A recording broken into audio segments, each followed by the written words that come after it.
In the second half of this unit, we're going to be talking about the idea of convergence of series. This is an idea that we've already seen a bit with geometric series. That's the first idea that we're going to work on. It's a really central idea in BC calculus, and it's basically the last unit. It's a big unit. It's an in-depth unit. Most of the computations that are made, though, are algebraic. There are a couple of series-related things that are proved using calculus, but you can do almost all of the problems just knowing algebra. And so we're going to get all of that background. We'll be able to do about 2/3 of the problems that they could do in a calculus series unit by the end of this unit. And it should make a lot of that go a lot more smoothly next year. I really feel like that will make a big difference. So anyway, a couple of things here. First of all, you need to be comfortable using sigma notation because a lot of times these series are going to be represented using sigma notation. Remember, when you work with sigma notation, sigma represents a sum or a summation. And so you are actually substituting in from your starting value to your ending value. You're adding and you're seeing if you can find a sum. The term that we use, if the sum approaches a value, we say that the series is convergent, okay? And you can see here we're talking about convergence of series. If the sum is going to add up to infinity or negative infinity, if there's not a set sum that it's going to approach, we say that it is a divergent series, okay?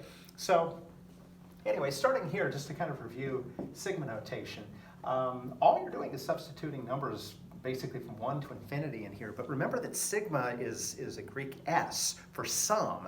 We're adding these. So put 1 in, 1 squared is 1, okay? Put 2 in, 2 squared is 4. Put 3 in, 3 squared is 9. Put 4 squared in, 4 squared is 16, and so on. And you can see those values are getting bigger and bigger and bigger, okay? This is not a series. This is basically going to add up to infinity if we keep going forever. So we can say that this is a divergent series, okay? Now, we've been working with the type of series that is convergent, okay? We've been working with geometric series. Remember, when you work with geometric series, you can see a couple different kinds of geometric series. You can see geometric series that are divergent, where the terms are increasing. So I could have like 2 plus 10 plus 50 plus 250, and so on. I could have a series like 8 plus 4 plus 2 plus 1, and so on, okay? This first series here, if I was going to try to use this, write this using sigma notation, your sigma can start at different values. There's no rule that says that it has to start at 1. And in fact, actually in calculus, a lot of times we'll have our series start at 0. But anyway, one way you could do this, you could do n equals 1 to infinity. And if you notice here, each time you're multiplying by 5, okay? You're starting out with a value of 2. Your multiplier each time is 5, okay? And so you're multiplying by different powers of 5. Now, technically 2 is not being multiplied by 5, okay? So I really just want 2 to be multiplied by 1. So if you did 2 times 5 to the n, when you put 1 in here, you would get 2 times 5 to the first, which is 10, and your series would start with the wrong number. And so there are a couple of different ways you can handle this. You could start this out at 5 to the n minus 1, and then when you put 1 in there, you're going to get 5 to the 0, which is 1. 2 times 1 is 2, and then you have your right term. When n goes to 2, 2 minus 1 is 1. 2 times 5 to the first is 10. If I put 3 in there, we're going to get 5 squared times 2 is 50, and you can see my series works out. That's one way you can do it. The other way you could do it is you could start it at 0, and you could take it to the n power. So we'll start off 2 times 5 to the 0 would be 2. 2 times 5 to the first, and we could say this is term 0, that's term 1, that's term 2, and so on, okay? They're not set ways to do it. You need to be able to kind of adjust. And a lot of times when you see something written in sigma notation, substitute a couple values in and list out some terms, and you're going to be able to figure out what's happening, okay? I would probably, for what we're doing right now, start this with 1 and take that to the n minus 1 power, okay? So you can see here it's a geometric series with the first term of 2 and a common ratio of 5, okay? The second series here, same kind of thing. We could start off with n equaling 1, going to infinity. Notice I'm multiplying by 1/2 each time. That's my common ratio. So you could say we're starting out with 8. Each time I'm multiplying by 1/2. Again, you have to be careful because if I do 8 times 1/2 to the first power, that's going to start me at 4 instead of starting me at 8. So I'm going to start off at the n minus 1 power instead, okay? This is a divergent series, okay? It will add up to infinity. The second series here is said to be a convergent series. The reason being, if you remember, a geometric series with an r value that's between -1 and 1, a fractional r value, is going to add up to a total sum, okay? And remember the formula for that. The sum of infinitely many terms of a geometric sequence is equal to the first term divided by 1 minus the common ratio.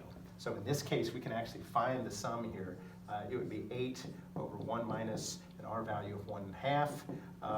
This would converge to a sum of 16, okay? We won't be able to find the sum of every series, but this is a series that we can find the sum for, okay? To kind of summarize this before we go on, so if you've got a series that starts out, let's say you've got a series that starts out with a sub 1, and then you multiply it by r, and then you multiply it by another r, and so on. That's really what this series would look like. We can say that this series is the series a sub 1 times r to the n minus 1, okay? Erase this. It's your first term times the common ratio to the n minus 1 power. That's assuming that you're starting off with n equaling 1, okay? And then if n is 1, r to the 0 power will be 1, and you'll get your first term, and then it goes from there. We say that this is convergent, this geometric series is convergent if r is less than 1. In other words, if we're multiplying by a fractional value. Remember, technically that's r values between -1 and +1. Or sometimes we'll say the absolute value of r is less than 1, something like that, okay? But basically a fractional multiplier, all right? So I want to look at a couple of examples of specific cases here and see how this is going to work out.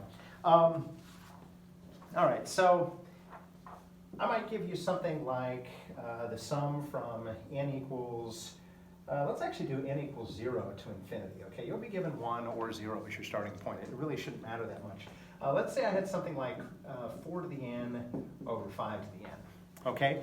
If you're not sure what's going on, when you're starting you probably won't, but over time you'll start to develop a sense for this. You can substitute some values in here. 4 and 5, both the 0 power, are both 1. So your first term would be 1, okay? If n becomes 1, we'd have 4/5. Okay? If n becomes 2, we'll have 16/25, and so on. And hopefully you can see here, you're multiplying by 4/5, you're multiplying by 4/5. This is a geometric series with an r value of 4/5, okay? It will be convergent, okay? You may be asked to find the sum because it's geometric and we know how to do that. So if you were trying to find the sum would be the first term divided by 1 minus the common ratio. And the common ratio here was 4/5, okay? 1 divided by 1/5, this series would approach a sum of 5, okay? And if you just add up a bunch of terms, you'll see pretty quickly that the sum is getting very close to the number 5 if you've got maybe 7 or 8 terms, all right? So that's the basic idea. Now, going back to this original definition here, you can actually tweak it to follow this definition. So first of all, I could rewrite this with the whole 4/5 being taken to the n power, okay? And as a result, you can see here that each time you're multiplying by 4/5. Now you are going to start out at 1. You could also adjust this. You could change this to be a 1, and you could write that as an n minus 1 power, and it'll start out with a 0 power term. In fact, you could totally follow this. You could say this is 1 times 4/5 to the n minus 1, and then you can see there's your first term of 1, there's your common ratio. And you can look at it, you can see that it's a convergent series, all right? So that's a pretty typical example. Let's look at another example here. Let's say I had this series from n equals 0 to infinity of 3 to the n plus 1 over 2 to the n, okay? Same kind of thing as before, the difference being we have different exponents here. This exponent is 1 bigger than that exponent, okay? So you can actually factor out 1, 3, and that'll drop your power by 1. Bring a 3 out in front here, okay? and now you're only going to have n threes, okay? And same kind of thing, 3 halves, if we have n in both of these positions, we could rewrite this as 3 halves to the n power, okay? If n is 0, we'd start out with this being 1 being multiplied by 3, and so our first term would be 3. Our next term when n is 1 would be 9 halves. Our next term when n is 2 would be 27 fourths, and so on. And hopefully you can see this is a geometric series with an r value equal to 3 halves. Okay, that's greater than 1. So this is increasing. That's 3, 4.5. I don't know what that is. That's almost 7 now. Getting bigger and bigger as we go. Okay, so this is a divergent geometric series because the r value is greater than 1. Again, if you wanted to tweak it slightly and you wanted to exactly match this setup here, you could change this to 1, and you could write this power here as n minus 1, and then when you put 1 in there, it would start out at 0, and you have something that perfectly matches this with the first term times the common ratio to the n minus 1 power. Okay, you don't always have to do that, but it sometimes helps to match the statement exactly. All right, let's take a look at one more example. So sometimes you're going to have things that aren't written as fractions, and on the surface you're going to think that maybe it doesn't have anything to do with what we're doing here. Let's say we had 3 to the n times 4 to the 1 minus n, okay? Now you can start substituting some values in here. For example, when n is 1, this will be 3, and that'll be 1, right, because it'll be 4 to the 0 power. We can start out with 3. If you put 2 in here, that'd be 3 squared, which is 9. If you put a 2 in here, that would be 4 to the negative 1 power, which is 1/4. So that would actually be 3 over 4, sorry, 9 over 4, okay? If you put n equals 3 in here, that would be 27 on top, and 1 minus 3 would give you negative 2. 4 to the negative 2 power is 1/16. And hopefully you can see here you're multiplying each time by 3 over 4, which does tell you it's a geometric series. The other way you can do this is you can actually just tweak the statement. You can try to get something that looks kind of like this. Remember that if you change the sign of an exponent, it'll move to the denominator of the fraction. So I could flip this, and I could write it as 4 to the negative 1 minus n power, okay? In other words, flip the sign on the exponent. Okay, if I flip the sign on the exponent, that's going to change the sign on the n and the sign on the 1. We're going to get a 4 to the n minus 1 power, okay? And now you can see I have one more n in the top.